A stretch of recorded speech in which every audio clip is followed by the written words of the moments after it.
The following are properties, original work, creations, and ideas of Kelebogile Sehoa.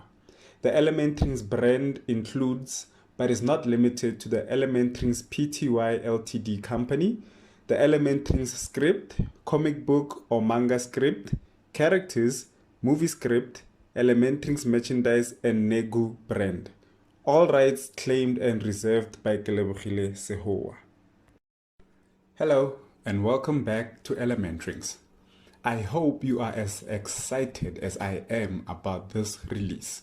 And as usual, here's a quick recap before we continue with the story. The Mystic Wonders store was a sight to behold.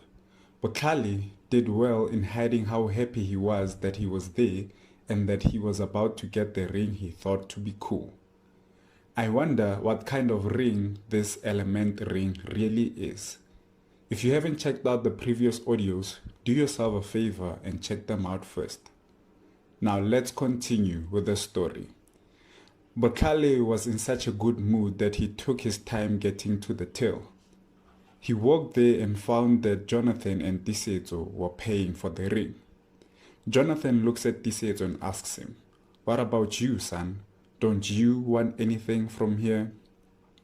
Tisetso chuckled at his father's question and said, "From this dump, count me out, Dad. You know I want me a car." The three of them, including the cashier, laughed at what Tisetso had just said. Jonathan covered Tisetso's shoulders with his arms and said, "I'll have to teach you how to drive first." Tisetso then shrugs his shoulders to get his father's arms away and says, "And you'd better, Dad. You know how much I love everything about cars." Tisetso's facial expression conveyed how serious he was, and he walks away, taking a stroll in the store so the payment can be finalized. The cashier then says, "Here's your receipt and items."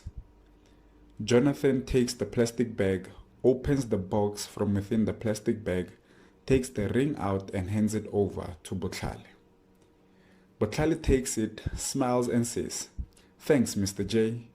He immediately puts it on his middle finger on his right hand.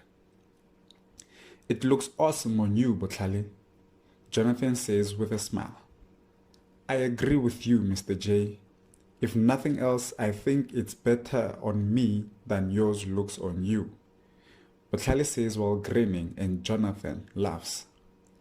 Jonathan then says, "You still have a long way to go before yours look like mine. Have a closer look."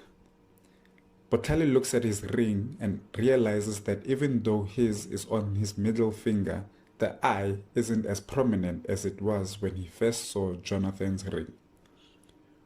"What is going on? I knew it. I knew it wouldn't live up to my expectations.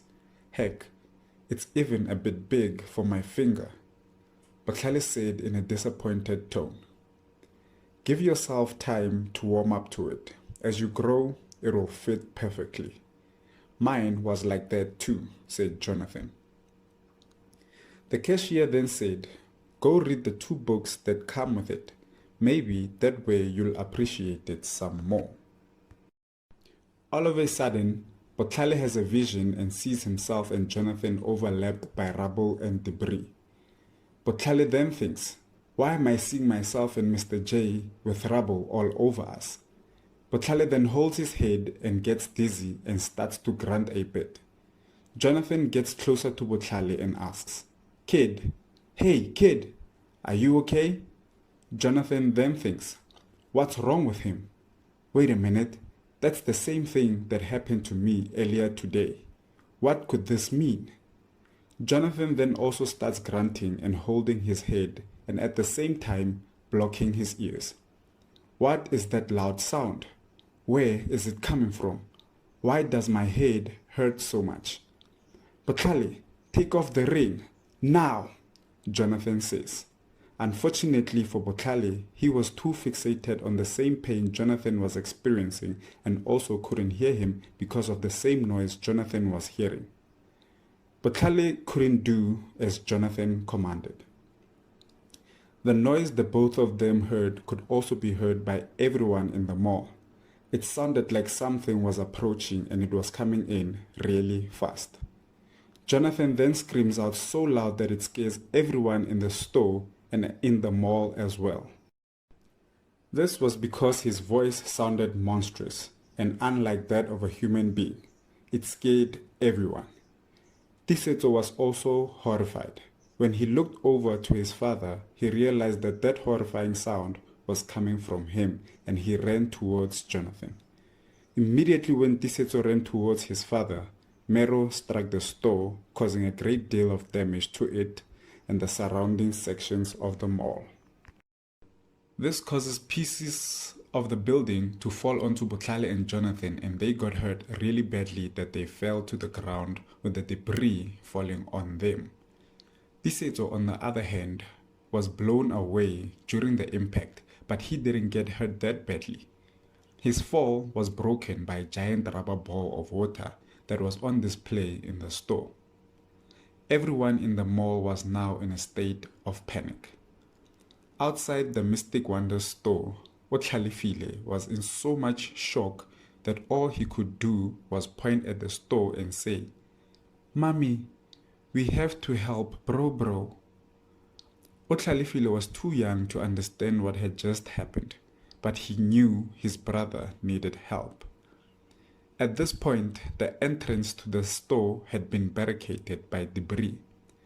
Zakes, Matlohonolo, Tlalefang, Lethabo, and Rakadi all got up from the ground and started screaming out to their loved ones as soon as they realized what had happened.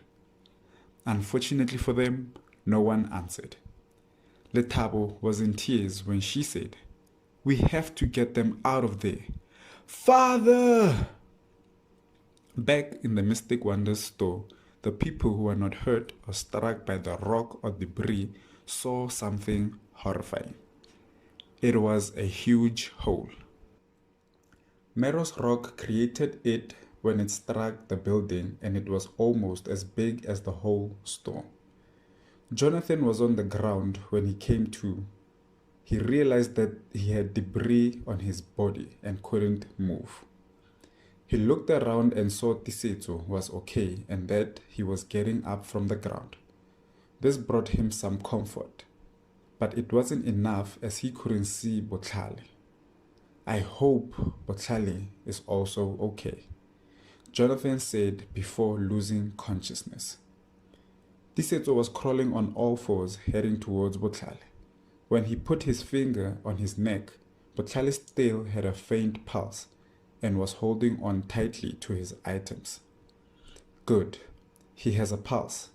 Let me go see if Dad is okay," Tisetso said to himself while crawling to his father.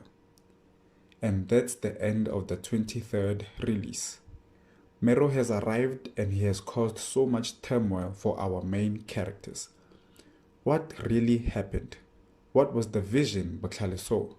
Why did Jonathan scream monstrously? Will everyone be okay? Keep tuning in to find out the answers to all these questions. Thanks for the support and bye for now.